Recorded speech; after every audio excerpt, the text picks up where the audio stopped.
الحمدللہ رب العالمین والصلاة والسلام علی سید الانبیاء والمرسلین اما بعد فاعوذ باللہ من الشیطان الرجیم بسم اللہ الرحمن الرحیم۔ محترم بزرگوں، دوستوں، نوجوان ساتھیوں، محترم بہنوں، پیارے بچے، السلام علیکم ورحمۃ اللہ وبرکاتہ۔ آج کی ویڈیو میں حضرت خواجہ بایزید بسطامی رحمۃ اللہ تعالیٰ علیہ کا بیان کیا جائے گا کہ جن کا وصال اس ماہ یعنی 15 شعبان کو ہوا۔ حضرت خواجہ بایزید بسطامی رحمۃ اللہ تعالیٰ علیہ کے دادا آتش پرست تھے، مگر آپ کے والد نے نہ صرف اسلام قبول کیا بلکہ تقوی و پرہیزگاری کی وجہ سے پورے علاقے میں مشہور تھے۔ آپ مادرزاد ولی تھے۔ آپ ابھی شکم مادر ہی میں تھے کہ آپ کی برکتیں آشکار ہونا شروع ہو گئیں۔ چنانچہ آپ کی والدہ فرماتی ہیں، جس وقت بایزید میرے شکم میں تھے تو اگر کوئی مشتبہ غذا میرے شکم میں چلی جاتی تو آپ شکم میں اس قدر بے چین ہو جاتے تھے کہ مجھے حلق میں انگلی ڈال کر اس چیز کو الٹی کے ذریعے باہر نکالنا پڑتا تھا۔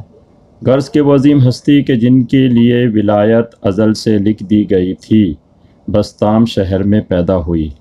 متقی و پرہیزگار ماں باپ نے اس بچے کی تعلیم و تربیت کی، پھر علاقائی مدرسے میں علم دین حاصل کرنے کے لیے آپ کو داخل کیا گیا۔ دوران تعلیم آپ سے ایسی باتیں سرزد ہوتی تھیں کہ آپ کے اساتذہ حتیٰ کہ آپ کے والدین بھی حیران رہ جاتے تھے۔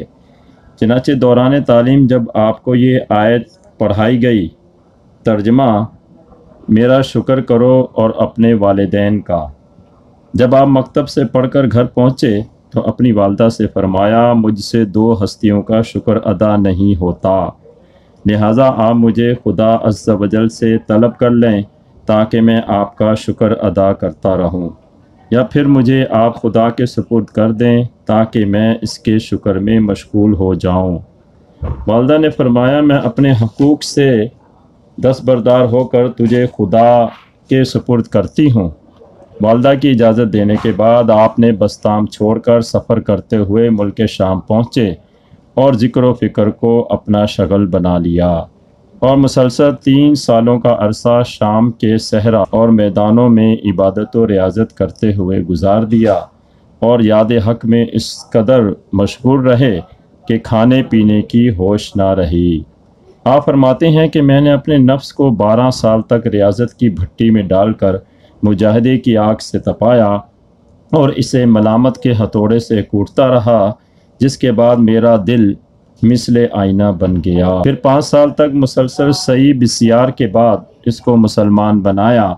پھر جب اس میں خلائق کا نظارہ کیا تو سب کو مردہ پایا، اور نماز جنازہ پڑھ کر ان سے اس طرح کنارہ کش ہو گیا جس طرح لوگ نماز جنازہ پڑھ کر قیامت تلک کے لیے مردے سے جدا ہو جاتے ہیں۔ اس قدر ریاضت کے بعد مجھے خداوند عالم عز و جل تک پہنچنے کا مرتبہ حاصل ہو گیا، اور میں نے 117 بزرگوں کی صحبت اٹھا کر ان سے فیض و برکات حاصل کیے۔ انہی بزرگوں میں سے ایک حضرت امام جعفر صادق رحمۃ اللہ تعالیٰ علیہ بھی ہیں۔ چنانچہ ایک مرتبہ آپ حضرت امام جعفر صادق رحمۃ اللہ تعالیٰ علیہ کی خدمت میں تھے۔ انہوں نے آپ سے فرمایا، بایزید فلاں طاق میں جو کتاب رکھی ہوئی ہے وہ اٹھا لاؤ۔ آپ نے عرض کیا، حضور وہ طاق کس جگہ ہے؟ امام جعفر صادق رحمۃ اللہ تعالیٰ علیہ نے فرمایا، تم اتنے عرصے سے یہاں ہو، تم نے طاق نہیں دیکھا؟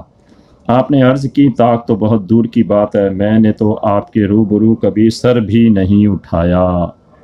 یہ سن کر حضرت امام جعفر صادق رحمۃ اللہ تعالیٰ علیہ خوش ہو گئے اور فرمایا، بایزید اب تمہاری تکمیل ہو گئی ہے، لہذا اب بسطام لوٹ جاؤ اور خلق خدا کی اصلاح کا بیڑا اٹھاؤ۔ پھر آپ بسطام تشریف لائے اور اصلاح امت کا بیڑا اٹھایا۔ آپ نے اپنی پرنور شخصیت، تقوی پرہیزگاری، عبادت و ریاضت، واعظ و تبلیغ اور حسن اخلاق سے خلق خدا کے دل موہ لیے۔ بے شمار لوگ آپ کے حلقہ ارادت میں شامل ہو گئے۔ اس وقت کے بڑے بڑے اللہ والے بھی حضرت بایزید بسطامی رحمۃ اللہ تعالیٰ علیہ کے در پر حاضری دینا اپنے لیے سعادت سمجھتے تھے۔ بے شمار کفار آپ کے دست حق پرست پر کلمہ پڑھ کر مسلمان ہو گئے تھے۔ آپ تبلیغ دین کرتے ہوئے بڑی شفقت و محبت سے کام لیتے تھے۔ چنانچہ ایک مرتبہ آپ جب قبرستان تشریف لے گئے تو دیکھا کہ ایک بستامی نوجوان بربط بجا رہا ہے۔ آپ نے اس کو دیکھ کر لا حول ولا قوت پڑھا۔ اس نے بربط کو اتنے زور سے آپ کے سر پر دے مارا کہ نہ صرف آپ کا سر پھٹ گیا بلکہ بربط بھی ٹوٹ گیا۔ حضرت بایزید رحمۃ اللہ تعالیٰ علیہ گھر پہنچے اور اپنے سر پر پٹی باندھی اور اس کو بربط کی قیمت اور حلوہ بھیج کر پیغام دیا کہ اس رقم سے دوسرا بربط خرید لو اور حلوہ وغیرہ خوب کھاؤ تاکہ بربط ٹوٹنے کا غم دل سے دور ہو۔ اس حسن اخلاق سے وہ نوجوان بڑا متاثر ہوا اور حاضر خدمت ہو کر ہمیشہ کے لیے ہر قسم کے گناہ سے تائب ہو گیا۔ اسی طرح ایک یہودی جو کہ آپ کا پڑوسی تھا، وہ کہیں سفر پر چلا گیا اور غربت کی وجہ سے اس کی بیوی چراغ بھی گھر میں نہ جلا سکتی تھی اور اندھیرے کی وجہ سے اس کا بچہ تمام رات روتا رہتا تھا۔ چنانچہ پھر ہر رات آپ اس کے ہاں چراغ رکھ آتے تھے کہ وہ یہودی سفر سے جب واپس گھر آیا تو اس کی بیوی نے اسے تمام واقعہ سنایا، جس کو سن کر وہ یہودی بولا، یہ کس قدر افسوس کا مقام ہے کہ اتنا بڑا بزرگ ہمارے پڑوس میں ہے اور ہم گمراہی میں زندگی گزار رہے ہیں۔ چنانچہ دونوں میاں بیوی حضرت خواجہ بایزید بستامی رحمۃ اللہ تعالیٰ علیہ کے دست حق پرست پر مشرف با اسلام ہو گئے۔ آپ فرماتے تھے کہ مجھے جتنے بھی مراتب حاصل ہوئے وہ سب والدہ کی اطاعت سے حاصل ہوئے۔ چنانچہ ایک مرتبہ میری والدہ نے رات میں مجھ سے پانی مانگا۔ اتفاقاً اس وقت گھر میں پانی نہ تھا، چنانچہ میں مٹکا لیا اور نہر سے پانی بھرنے چلا گیا۔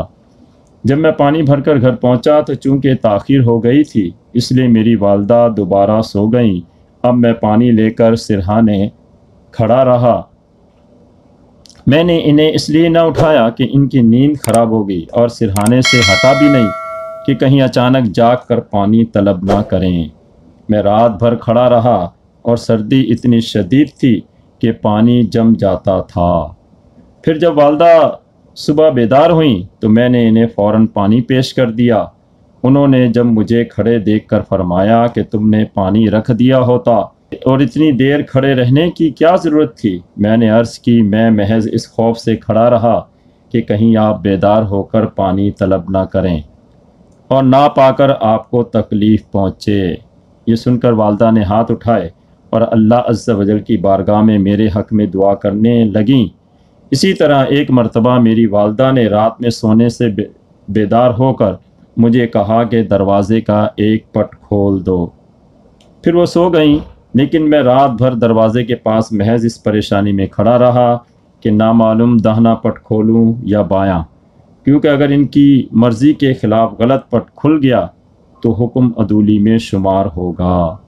چنانچہ انہی خدمتوں کے سبب اللہ عز و جل نے مجھے بلند مراتب عطا فرمائے۔ غرض کہ وہ عظیم ہستی حضرت خواجہ بایزید بستامی رحمۃ اللہ تعالیٰ علیہ پھر آخر کار 15 شعبان المعظم 261 ہجری کو وصال فرما جاتے ہیں۔ کیونکہ آپ ہر وقت یاد الہی میں مستغرق رہتے تھے، اس لیے عالم نزا میں بھی آپ کی زبان پر اللہ ہی کا ورد تھا۔ بوقت نزا آپ کے آخری الفاظ یہ تھے، اے اللہ میں تیری رحمت کا طلبگار ہوں۔ اللہ عز و جل ہمیں بھی ان کے نقش قدم پر چلنے کی اور ان کی طرح دین اسلام کی خدمت کرنے کی توفیق عطا فرمائے۔ آمین بجاہ النبی امین صلی اللہ تعالیٰ علیہ وسلم وما علینا الا البلاغ۔